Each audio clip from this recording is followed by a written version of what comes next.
Historia de la tipografía, por Edison Barón, Joan Mendoza y Tania Gutiérrez. Para el entendimiento de la tipografía, primero es necesario conocer cómo se desarrolló el lenguaje escrito. El primer sistema de escritura estandarizado fue la escritura cuneiforme, desarrollándose en el año 4000 a.C. hasta el año 100 a.C. en la antigua Mesopotamia, que es actualmente Siria. Las primeras formas de escritura cuneiforme eran columnas descendentes, pero luego se transformaron en renglones escritos de izquierda a derecha. Esto nos lleva a hablar del dinamismo de las letras, el lenguaje y la tipografía. Se han producido cambios a lo largo de la historia dependiendo del poder dominante, del momento que le daba, modificado, adaptaba e imponía su voluntad sobre las palabras y formas existentes. El siguiente acontecimiento clave tuvo lugar en el año 1600 a.C., cuando el pueblo fenicio sentó los fundamentos del alfabeto latino actual y formalizó un sistema de 22 signos mágicos, o mejor dicho, símbolos que representaban sonidos en vez de objetos. Estos símbolos podrían combinarse entre sí para constituir miles de palabras, a pesar de que el alfabeto solo contenía consonantes. El alfabeto fenicio dio origen a sistemas de escritura posteriores, como lo es el árabe, el hebreo, el griego y el latín. A partir del fenicio evolucionó el arameo. Ese es un idioma que es semítico, precursor del árabe y el hebreo. El arameo fue infundido por el imperio asirio, así como por los posteriores imperios babilonio y persa, que lo expandieron por la India y Etiopía. Posteriormente, los griegos también adoptarían los caracteres del sistema fenicio para desarrollar su propio alfabeto. La invención de los signos de puntuación permitió pasar del estilo Busto-Fedon a un sistema de escritura de izquierda a derecha. Los griegos introdujeron las vocales y con estas son el alfabeto completo y flexible. Insertaron espacios entre las palabras. Se comenzaron a utilizar signos y acrípticos, lo que facilitó la lectura y la comprensión. A partir del alfabeto griego, los romanos crearon el propio, compuesto por 26 letras. Las mayúsculas, que constituyen la base de muchos de los tipos de letra actuales, derivan de las letras que los romanos grababan en piedra, motivo por el cual este alfabeto recibe el nombre de romano. Además, los romanos utilizaban 7 de sus letras como números básicos. Carlomagno se considera el fundador del Sacro Imperio Romano. Decidió estandarizar todos los chistes eclesiásticos alrededor del año 800. Diseñaron un sistema de escritura que incluía mayúsculas y minúsculas, que pasaría a denominarlas minúscula carolina, y que además se convertiría en la base de la tipografía moderna. El alfabeto moderno está compuesto por 52 letras y 10 números, así como varios símbolos, signos de puntuación y acentos, utilizados en las diversas lenguas. 1436, Gutenberg desarrolla la primera imprenta y el uso de los tipos móviles. Esto supuso la producción en serie de libros que anteriormente eran escritos a mano, supuso el acceso al conocimiento y su difusión. Entonces se utilizaba el tipo de letra Black Letter, basado en la escritura que prevalecía en la Edad Media. Posteriormente fue utilizándose con menos frecuencia a causa de su dificultad para la lectura. La difusión de la imprenta en Europa, que origina distintos estilos tipográficos. El impresor parisino Garamond fue el creador de la primera fundición de tipos independiente en Europa. El interés por las formas clásicas favoreció la sustitución del Black Letter por el de l'Hostile, este estilo más condensado que el de la letra carolina y más redondo y ancho que el Black Letter. Presenta un bajo contraste, una inclinación diagonal y remates con cartelas redondeadas. Su diseñado en diferentes tipos que siguen siendo muy importantes en la actualidad, como la vasca, fue creado por John Basteri. Es un versátil, fuente de transición y precursora de varios tipos. Actualmente también cabe destacar la romana moderna de Dot, el tipo moderno de firma.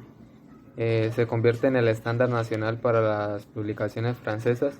Más tarde llegó la revolución industrial, se redujo el tiempo requerido para la creación de nuevas fuentes, se introdujo la negrita y la serie fase fueron afinando, hasta que acabaron por desaparecer. Fue el bisnieto de William Carlos quien creó la primera fuente sans serif, denominada inglés egipcia.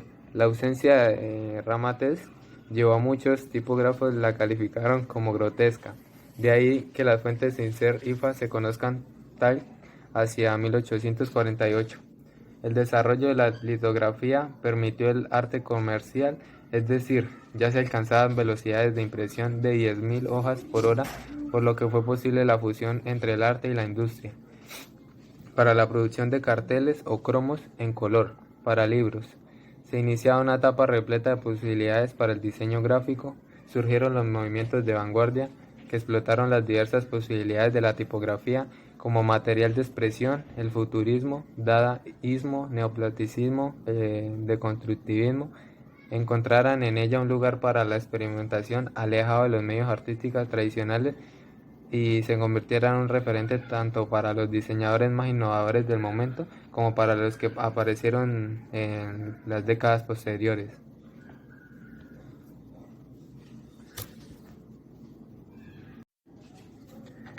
En 1916, Edward Johnson diseñó la London Underground. Esta fuente fue diseñada para los letreros del metro de Londres. Este tipo de letra fue el punto de inflexión entre dos épocas y se convirtió en un icono de la vida metropolitana. Johnson fue el profesor de Eric Hill, considerado el padre del resurgimiento de la tipografía del siglo XX, y diseñador de la Hill Sans, un refinamiento de la London Underground en 1919.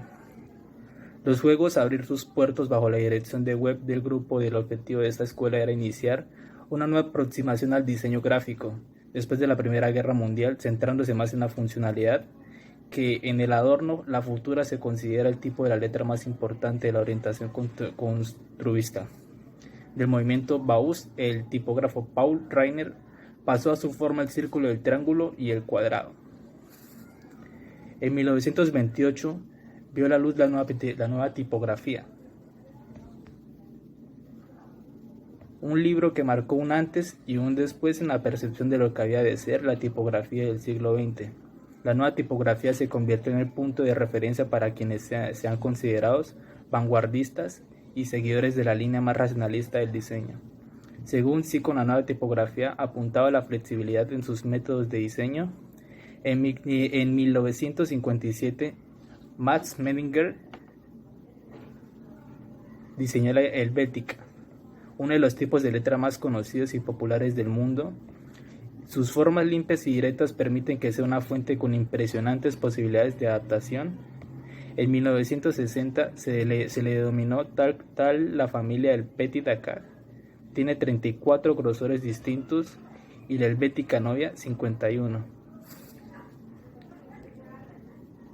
En la década de los 60, la influencia del pop art sobre la tipografía da origen a fuentes valoradas por sus asociaciones, más que por su legibilidad. El movimiento hippie dio origen a textos con influencia art-tube, que proporcionan un efecto visual de las drogas psicodélicas.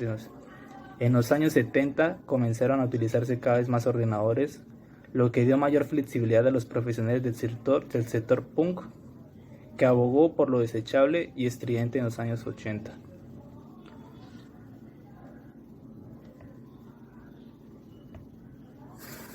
El mundo de los ordenadores personales, ocultando las operaciones del procesado de la vida del usuario, ahora era más fácil de utilizar. En consecuencia, la producción de tipos pasaba a estar bajo control de los diseñadores en los años 90.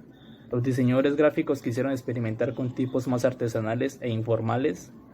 El uso de los tipos pasó a formar parte del mensaje en vez de un mero transmisor del mismo.